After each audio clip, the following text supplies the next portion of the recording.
नमस्कार, गीता ज्ञान में आपका स्वागत है। आज हम अध्याय 1 श्लोक नंबर 3 के बारे में आपको बताने जा रहे हैं, अर्थ भावार्थ के साथ। तो श्लोक नंबर 3 कुछ इस प्रकार है। पश्येताम पांडुपुत्राणाम माचार्यम महितम चुमेन व्यूणाम द्रुपद पुत्रेण तब शिष्येण धीमता। इसमें दुर्योधन अपने गुरु द्रोणाचार्य को कहते हैं, हे आचार्य, पांडुपुत्रों की विशाल सेना को देखें जिसे आपके बुद्धिमान शिष्य द्रुपद के पुत्र ने इतने कौशल से व्यवस्थित किया हुआ है। आइए हम इसके तात्पर्य या भावार्थ की ओर चलते हैं।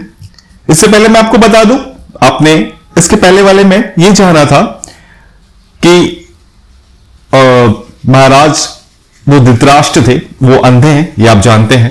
तो वो संजय, जिनके पास एक दिव्य शक्ति थी कि वो जो युद्ध चल रहा है कुरुक्षेत्र में, वो उसे देख सके और उसके बाद वो धृतराष्ट्र को बता सके। तो धृतराष्ट्र पूछते हैं कि क्या हो रहा है पहले में। दूसरे में संजय उन्हें बताता है कि पांडु पुत्रों की विशाल सेना को देखकर आपका पुत्र थोड़ा भयभीत है और वो अपने गुरु के पास, जो गुरु उनके सेनापति भी हैं, श्री द्रोणाचार्य जी, उनके पास मिलने गया है और उनसे कुछ कहता है। क्या कहता है वो ये है, नंबर 3। अब मैं इसकी भावार्थ की ओर प्रारंभ करने से पहले आप लोगों से हाथ जोड़कर विनती करना चाहूंगा कि वैसे मैं नहीं बना रहा था, मुझे ऐसा लगा कि शायद लोग गीता ज्ञान के प्रति थोड़ा सुनना नहीं चाहते या गीता ज्ञान नहीं जानना चाहते, मगर मैंने फिर धीरज धरा। मैंने बोला 2, 4, 5 जो लोग भी सुन रहे हैं वो उसे सुने, और हमारे गीता ज्ञान सुनने से अगर एक को भी जीवन का अर्थ समझ पर आता है तो ये मेरे जीवन पर उपकार होगा कि मैंने गीता का ज्ञान को आपके सामने साक्षात रखा। तो इसके तात्पर्य की ओर जाते हैं। यहां जो दुर्योधन है वो ब्राह्मण सेनापति और अपने गुरु श्री द्रोणाचार्य जी के पास जाता है और उनसे कहता है कि आपके दोषों की वजह से इतना महान व्यू रचना हमारे सामने देखने को मिल रहा है।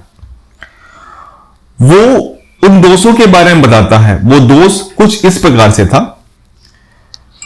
मैं नहीं जानता कि आप लोग द्रोणाचार्य और द्रुपद की दोस्ती के बारे में कितना जानते हैं, कितना नहीं जानते हैं।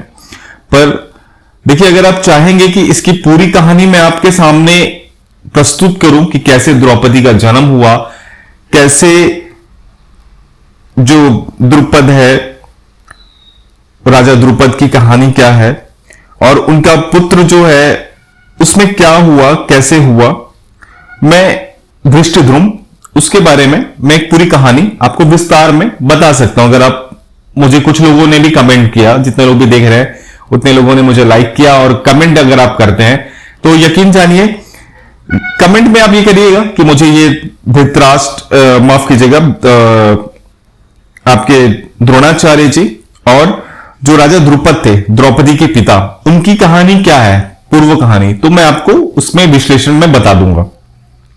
अभी आप ये समझिए कि जो अर्जुन की पत्नी द्रौपदी के पिता है राजा द्रुपद के साथ द्रोणाचार्य की कुछ राजनीतिक झगड़ा है। बस ये हल्का फुल्का आप समझ लीजिए। पहले उनकी घनिष्ठ मित्रता थी, उसके बाद उनका झगड़ा होता है। तो द्रुपद जो है उनसे क्रोधित होते हैं अपने मित्र से, और यज्ञ करके द्रौपदी और एक उनका पुत्र पैदा होते हैं यज्ञ के माध्यम से, जिसका नाम था धृष्टद्युम्न।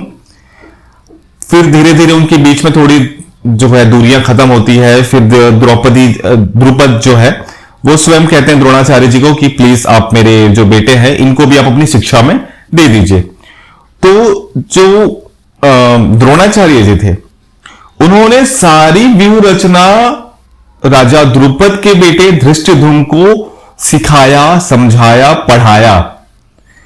और आज जो युद्ध होने जा रहा है, इसमें पांडवों का जो सेनापति थे वो थे धृष्टद्युम्न, और उन्होंने उसी समझ का इस्तेमाल करके ऐसी व्यू रचना करी है या ऐसे सेना को बांध के रखा है जिसे देखकर ही कौरवों की सेना थोड़ी भयभीत हो चुकी है।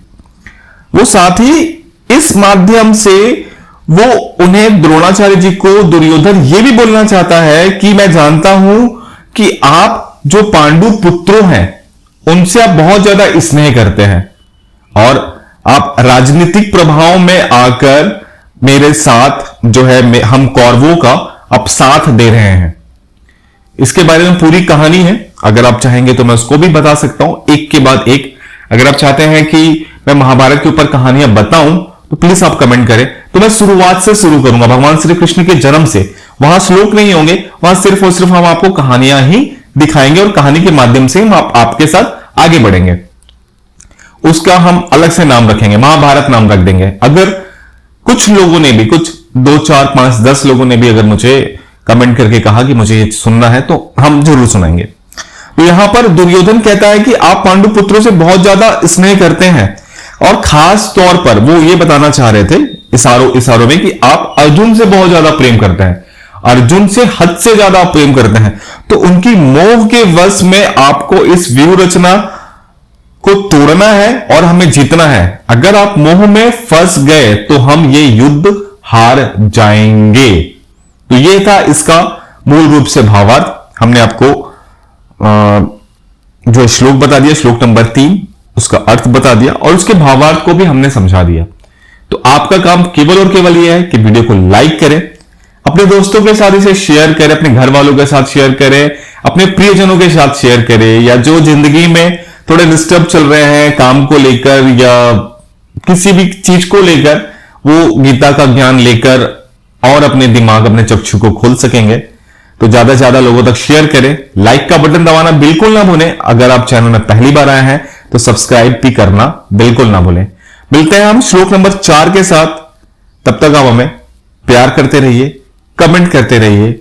आपका हृदय से धन्यवाद।